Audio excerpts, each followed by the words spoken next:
Assalomu alaykum, kanalimizning shaddiy tomoshabinlari va bizni muntazam ravishda kuzatib boruvchi aziz obunachilar. Bugun sizlar bilan yana bir navbatdagi ajoyib bo'lgan uy loyihasi bilan tanishib chiqamiz. Albatta, qisqa vaqtdan so'ng Ardel.uz jamoasi yana shunaqangi sizlar uchun foydali bo'ladigan videolarni joylashda davom etadi. Navbatdagi ko'rib turgan loyihamiz Toshkent viloyatiga tayyorlangan bo'lib, ushbu loyihamiz asosiy yashash xonadonlari mana bu o'rtada joylashtirib ketilgan 2 qavatlik, oldi taraflariga esa mana bu chap qo'l tarafimizda savdo do'koni bo'ladi. Mana bu tarafida esa mehmonxonalarini joylashtirib ketganmiz. Mana shunda darvozaxonamiz markazda joylashtirib ketilgan. Loyihadagi uyimizni tashqi razmerlariga keladigan bo'lsak, mana bu ko'cha tarafimiz bizda 19 metr va uyimizni mana bu yon taraf uzunligi esa 36 metr va 50 santimetrni tashkil etadi. Mana shunda ushbu loyihadagi uyimizni egallab turgan yer maydoni salkam 7 sotiq yer maydoni. Ko'rib turganingizdek, juda bir kam xarajatli deya olmaymiz. O'ziga yarasha bahaybat, o'ziga yarasha salobatli uchastkalarimizdan. Endi loyihadagi uyimizni fundament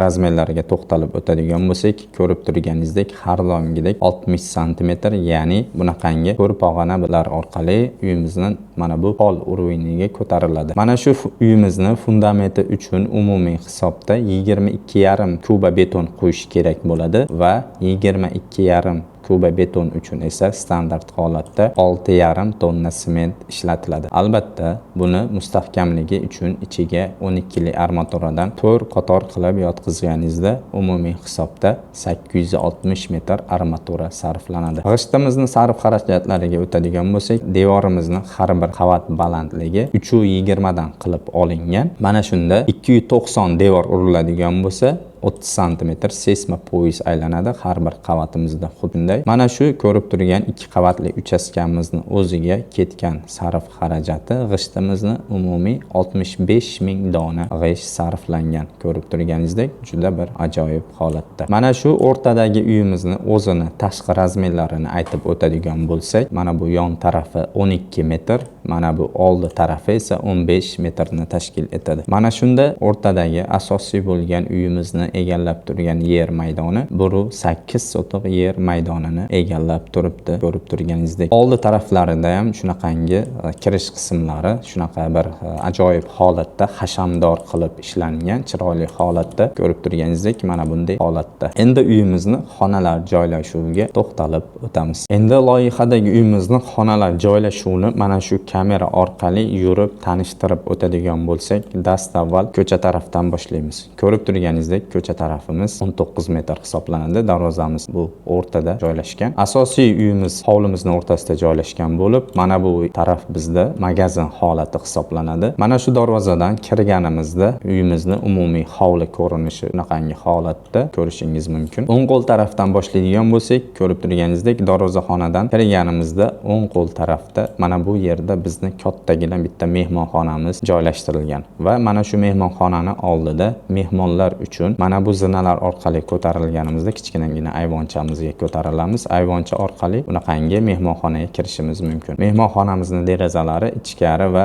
tashqari ko'cha tarafga qaratib o'tilgan. Bu mehmonxonadan qaytib chiqadigan bo'lsak, mana bu yerda mehmonlar uchun tahoratiga va boshqa yumushlariga qulaylik yaratish maqsadida 2 xonalik hojatxona va sanuzellarini qoldirib ketganmiz. Bunaqangi holatda 2 xonalik qilib qoldirib ketganmiz, ko'rib turganingizdek. Va albatta uy egalari mehmon kelganida xijolatchilik bo'lmaslik uchun bunaqangi yozgi oshxonamiz mana bu yerda bo'ladigan bo'lsa, mana shu yozgi oshxonamizni mana bu yerda yana bir uy egalari uchun 2 xonali hojatxonani qoldirib ketganmiz. Ko'rib turganingizdek, ichkari atmosferamiz holatlari bunaqangi holatda. Mana bu tarafdan ko'cha tarafga joylashtirib ketilgan savdo magaziniga kirishligi mumkin. Mana bu zinalar orqali ko'tarilganimizda mana bu yerda bizni 2 xona, mana bu xonamiz deylik omborimiz, mana bu esa aytib o'tganimiz ko'cha tarafga joylashtirilgan magazinimiz hisoblanadi. Keng va kattagina qilib olingan. Bu omborxonamizni ham derazalari ichkari hovli tarafga qaratib o'tilgan. Endi bu xonamizdan qaytib chiqadigan bo'lsak, umumiy hovlimizning ko'rinishlari, bu tarafdan ko'rinishlari shunaqangi holatda. Asosiy bo'lgan uyimiz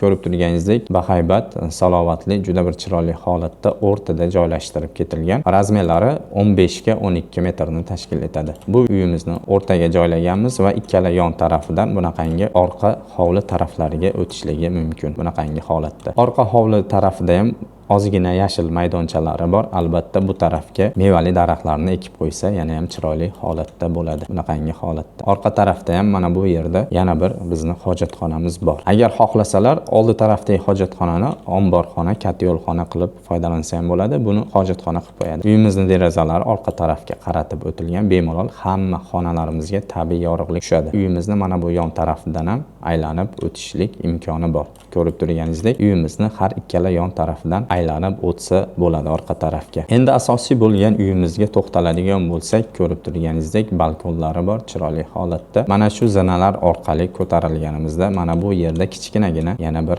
ayvonchamiz bor. Mana bu eshik orqali kirganimizda uyimizning holati bunaqangi holatda. Mana bu yerda kichkinagina tamburimiz bor. Tamburni har ikkala mana bu yon chetiga bemalol shkaflarini joylashligi mumkin. Kirganda poyabzalini yechib, usti-boshini qo'yib, yengil holatda ichkari xonalarga kirishligi mumkin bo'ladi. O'ng qo'l tarafdan tanishtirishni boshlaydigan bo'lsak, ko'rib turganingizdek, asosiy zinamiz o'rtada joylashtirilgan. Zinalarimiz o'rtadan har ikkala yon tarafga tarqaladigan holatda. Endi o'ng qo'l tarafdan boshlaydigan bo'lsak, mana bu yerga panoramik eshik qo'yiladi. Bu bizda mehmonxonamiz hisoblanadi. Mehmonxonamiz ham keng, kattagina ko'rib turganingizdek, derazalari ichkari hovli tarafga qaratib o'tilgan bunaqangi holatda. Mehmonxonamizni ro'parasidagi mana bu xona esa ayollarimiz sevadigan oshxonamiz hisoblanadi. Oshxonamizda bemalol ovqat pishirishligi mumkin va oilaviy ovqatlanib o'tirsa ham bo'laveradi. Endi bu xonadan ham qaytib chiqadigan bo'lsak, endi mana bu o'ng qo'l tarafdagi chekkadagi mana bu xonamiz,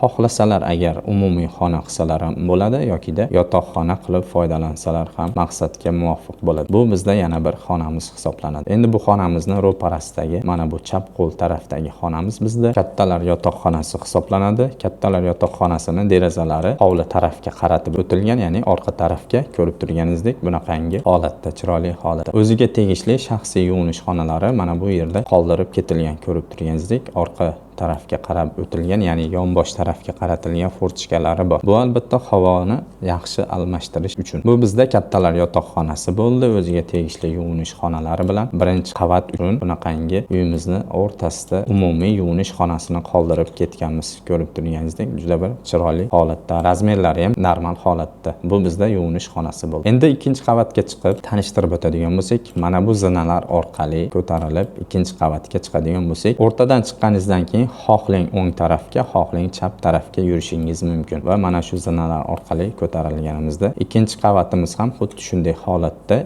Ikkinchi qavatimizda ham 4 ta xonamiz mavjud. Albatta buni ham o'ng qo'l tarafidan boshlaydigan bo'lsak, ko'rib turganingizdek, mana bu yerda yana bir kattalar yotoqxonasi. Bemalol bu tarafga, misol o'zbekchilikda to'y hasham bor, o'g'illarini uylasalar maqsadga muvofiq bo'ladi. Derazalari ham tabiiy yorug'lik yaxshi joyda. Bu xonamiz ham birinchi qavatga o'xshab o'ziga tegishli shaxsiy yuvinish xonalari bor. Ko'rib turganingizdek, bu xonadan qaytib chiqadigan bo'lsak, mana bu uni yonidagi xona yana bir bizda bolalar yotoqxonasi. Bu bolalar yotoqxonasining derazalari ichkari hovli tarafga qaratib o'tilgan. Endi nariyoqdagi xonalarni tanishtirib o'tadigan bo'lsak, bu tarafda ham 2 xonamiz bor. Mana bu bizda kattalar yotoqxonasi hisoblanadi. O'ziga tegishli shaxsiy garderoblari va bu tarafda shaxsiy yuvinish xonalari bor. Albatta divanlari mana bu o'rtaga yoki-da mana bu tarafga joylasalar maqsadga muvofiq bo'ladi. Derazalari ichkari hovli tarafga qaratib o'tilgan. Derazadan qaraganda bunaqangi ichkari hovli taraflarimiz ko'rinib turadi. Endi bu xonadan qaytib chiqadigan bo'lsak, endi mana bu yonidagi bu xonaga kiramiz.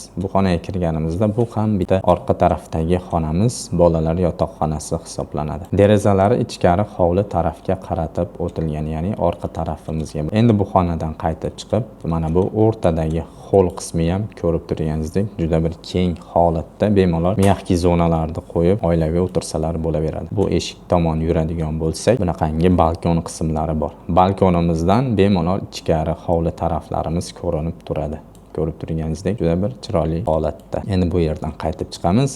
Zinalarimiz bunaqangi holatda ko'rib turganingizdek juda bir chiroyli chiqqan. Endi tashqariga chiqadigan bo'lsak, umumiy ko'rinishlari mana shunday holatda juda bir bejirim ishlangan. Mana azizlar, imkon qadar sodda va tushunarli tushuntirishga harakat qildim. Siz va yaqinlaringizga shunaqangi professional arxitektura va dizayn xizmatlari kerak bo'ladigan bo'lsa, albatta pastdagi nomerlarga aloqaga chiqishingiz mumkin va bizni Telegram kanalimizga ham o'tib obuna bo'lib qo'ysangiz, YouTube kanaliga joylashtirilmagan ko'plab loyihalarimiz bizni Telegram kanalimizga joylashtirib boriladi. Rahmat, hammaga salomat bo'linglar.